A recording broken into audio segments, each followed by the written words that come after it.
2 weeks ago, I asked you a simple question. What impact do you want to have in 2026? Not what goals you want, not what resolutions you'll probably abandon by February. Impact. But impact does not come miraculously. It depends fully on you taking care of one thing: culture. If your culture doesn't change, your impact won't either. And when I say culture, I'm not talking about company slogans, team values on a wall, or whether your family is nice or not. I'm talking about the invisible system that decides how you behave when no one is watching, how decisions get made under pressure, what gets rewarded, and what gets silently tolerated. Whether you like it or not, you already live in a culture, at home, at work, inside your own head. And people miss one important aspect: that culture is measurable. Not by surveys, not by intentions, but by patterns of behavior over time. So if you say you want more impact, more peace, more performance, more meaning, more renewal, but your behaviors keep producing stress, friction, or stagnation, that's not bad luck. That's your culture doing exactly what it was designed to do. In this video, I want to challenge one dangerous idea: that culture is something you have.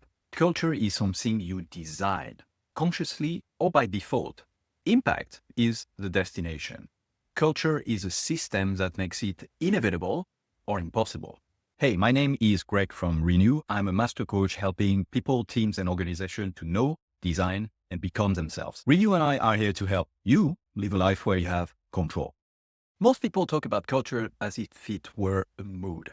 The culture is great. The culture is toxic, as if culture were the weather. But culture is not a feeling. Culture is a system. And like any system, it has inputs, internal mechanics, and very predictable outputs. Here's a simple version most people miss. Your results are not random. They are produced. And what you do repeatedly is driven by what you believe matters. You can think of culture like gravity. You don't wake up in the morning and decide, today I believe in gravity. You just live with its consequences. Culture works the same way. You may not see it, you may not talk about it, but every day it pulls your behavior in a certain direction. Under every culture, personal or organizational, there is a very simple chain at work. Beliefs lead to values, which shape behaviors, which repeated over time become culture. And that's why culture is measurable. Not by what you say matters, but what you actually do, especially when things get uncomfortable. Think about your life or your team. When pressure increases, what behaviors show up consistently? What behaviors disappear? And what behaviors are tolerated even though everyone says they shouldn't be? That's your culture revealing itself. This is also why culture change fails so often. People try to change behaviors without touching beliefs. They change value statements without changing what gets rewarded. Or they say, we want a different impact, while keeping the exact same system underneath. That's like wanting a different destination, but refusing to change the road you've taken. So when someone tells me our culture isn't where we want it to be, I don't ask about motivation. I ask one simple question: what impact is your current culture perfectly designed to produce? You like this video so far? Then you know what to do. Also subscribe and put on notifications if you want to receive content like this every week. Check out other YouTube videos from famous YouTube channels in the video description. It's always good to take a look at a topic through multiple lenses. Let's make culture very concrete for you. Instead of thinking of culture as something you have, I want you to see it as a scale. Not good or bad, not right or wrong. Just different ways humans organize behavior, each producing very different kinds of impact. At level 1, we have the reactive culture. We respond to what happens. At this level, life feels like it's happening to you. The dominant belief here is pretty simple: I don't really have a choice. And the behaviors follows quickly: firefighting, emotional reactions, blame, external or internal, constant urgency. At home, it looks like living in survival mode. At work, it looks like permanent crisis. The impact this culture produces: stress, exhaustion, short-term fixes. A coaching question for you. Ask yourself, how often does my week feel like putting out fires rather than building something? At level 2, we have the comfort culture. Let's keep things smooth. Here the belief shifts slightly. Stability is success. This culture values harmony, predictability, and comfort. Behaviors look like avoiding difficult conversations, choosing peace over truth, repeating what worked in the past. In families, it's let's not talk about this. In teams, it's we're nice people here. The impact, short-term calm, long-term stagnation. At level 3, we have the performance culture. Results matter. This level is seductive and often rewarded. The belief here is what gets measured gets done. Behaviors become sharper, clear goals, accountability, metrics, KPI, productivity. On a personal level, this is the optimization phase. Professionally, this is where results finally move. And yes, performance cultures work until they don't. Because when values are unclear or ignored, performance quietly turns into pressure, and pressure eventually turns into burnout. And reflect upon this question. What are you achieving right now that costs you more than you admit? If you want to see how values translate into real performance, this video goes deeper. At level 4, we have values-aligned culture. How we get results matters. This is where something important shifts. The belief becomes impact without integrity isn't success. Behaviors change. Saying no to misaligned wins, making decisions consistent with values, holding standards even under pressure. In life, it feels like coherence. In organizations, this feels like trust. The impact here is powerful, sustainable performance, clarity, strong identity. But even this level has a blind spot. And you can reflect upon this one with this question. Which value do you say matters, but quietly compromise when it's convenient? At level 5, we have the conscious impact culture. We design for the impact we want. This is not about being perfect, it's about being intentional. The core belief here is very accountable. We are responsible for the system we create. Behaviors include regular reflection on impact, redesigning habits, norms, rituals, making conscious trade-offs. At home, this looks like designing how you want to live. At work, it looks like evolving culture instead of inheriting it. The impact? Meaning, renewal, and ripple effects way beyond yourself. One thing I want to be absolutely clear about.